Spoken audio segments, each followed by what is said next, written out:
لە چەند ساڵی ڕابردوودا و بە دیاریکراوی لە سەردەمی ڕەجەب تەیب ئەردۆغان، تورکیا لە ڕووی سیاسی و ئابووری و ئەمنیەوە ڕووبەڕووی پاشەکشەیەکی گەورە بووە. شارەزایانیش هۆشداری دەدەن لەوەی تورکیا لە داهاتوێکی نزیکدا ڕووبەڕووی کارەساتێکی گەورە دەبێتەوە. بەپێی راپۆرتێکی پێگەی نیو وۆڵد وێڵزی ئەمریکی، بەهۆی ناسەقامگیری ڕەوشی ئەمنی و سیاسەتی سەرکوتکارانی حکوومەتی تورکیا و بڵاوبوونەوەی گەندەڵی و وەرگرتنی بەرتیلەوە، گەورە سەرمایەدارەکان تورکیا جێدەهێڵن. بە جۆرێک لە ساڵی 2015 هەزار ملیۆنێر تورکیە بەجێهێشتووە. لە ساڵی 2016دا ئەو ڕێژەیە بۆ 6,000 ملیۆنێر بەرز بۆتەوە. چاوەڕوانیش دەکرێت لە ماوەی ئەم ساڵ و ساڵی داهاتوودا 12 ملیۆنێر تورکیا جێبهێڵن. لای خۆشیەوەکانی بیکۆ سەرۆکی یەکێتی سەندیکای کرێکارانی شۆڕشگێڕانی تورکیا ڕاگەاندووە، بەهۆی کودەتاکە و ڕاگەاندنی باری نائاسایی 11,000 شوێنی بازرگانی لە تورکیا داخراون و زۆربەشیان لە شارەکانی ئەنقەرە، ئیستانبول، مێرسین، ئامەد و ئیزمیر بوون. ئاماژی بەوەش کردووە بەهۆی نالەباری ڕەوشی سیاسی ئەمنی و ئابووریەوە بێکاری لە تورکیا ڕووی لە زیادبوون کردووە و گەیشتۆتە 7 ملیۆن کەس و زۆرترین ڕێژەی بێکاریش لە ناو چینی گەنجاندایە. لە ساڵی ڕابردووش بەهۆی دەست نەکەوتنی ژەمە خواردنی ڕۆژانەوە 52 کەس لە تورکیا خۆیان کوشتووە. لای خۆشیەوە دەستەی ئاماری تورکیا راپۆرتێکی لەبارەی بژێوی ژیانی هاوڵاتیانی تورکیا بڵاو کردوتەوە و ڕایگەاندووە 16 ملیۆن کەس لەو وڵاتە لە سەرهێڵی هەژاریدان و 50 ملیۆنی تریش بۆ پەیداکردنی بژێوی ڕۆژانە لە کاتی پشوەکانیشدا کار دەکەن.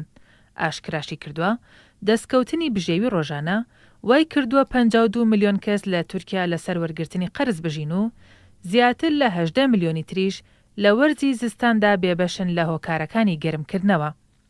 بەهۆی ناجێگیری ڕەوشی ئەمنیش کەرتی گەشتیاری لە تورکیا پاشەکشەی کردووە و بەپێی ئامارێکی نووسینگەی وەبەرهێنانی گەشتیاری تورکیا لە ساڵی 2016 بۆ 2017 بە بڕی 22 میلیارد دۆلار زیان بەرکەرتی گەشتیاری تورکیا کەوتووە و ئەگەر ڕەوشەکە بەردەوام بێت زیانەکان لە ماوەی ئەم ساڵدا دەگاتە 40 میلیارد دۆلار.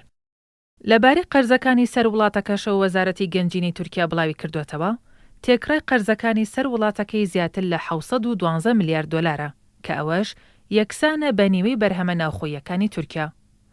ناڕێکی وەرگرتنی قەرزەکانیش لەلایەن ئیدارەی ئەردۆغانەوە کێشەی گەورەی بۆ ئابووری تورکیا دروست کردووە. هەر بەهۆی کێشە سیاسی و ئەمنی و ئابووریەکان بەهای دراوی لیرەی تورکی بەرامبەر بە دۆلاری ئەمریکی بەردەوام لە دابەزیندایە. لە ئێستاشدا بەهای 100 دۆلار لە نووسینگەکانی گۆڕینەوەی دراو 380 لیرەی تورکیا. هۆکاری دابەزینەکەش بۆ کێشە سیاسی و ئەمنی و ئابووریەکانی تورکیا دەگەڕێتەوە.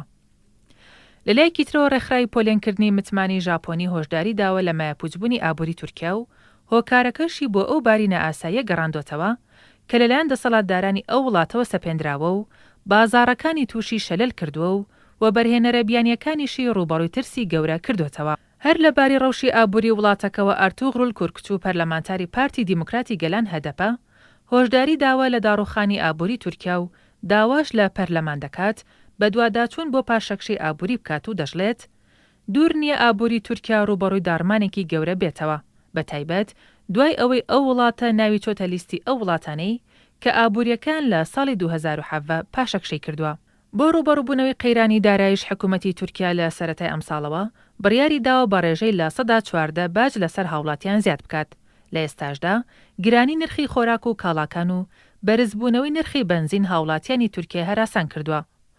چاودێرانیش پێیان وایە ئەردۆغان بۆ پەردەپۆشکردنی شکستە سیاسی و ئابووری و ئەمنیەکانی لە ناوخۆی وڵاتەکەی شەڕی عەفرینی هەڵگیرساندووە.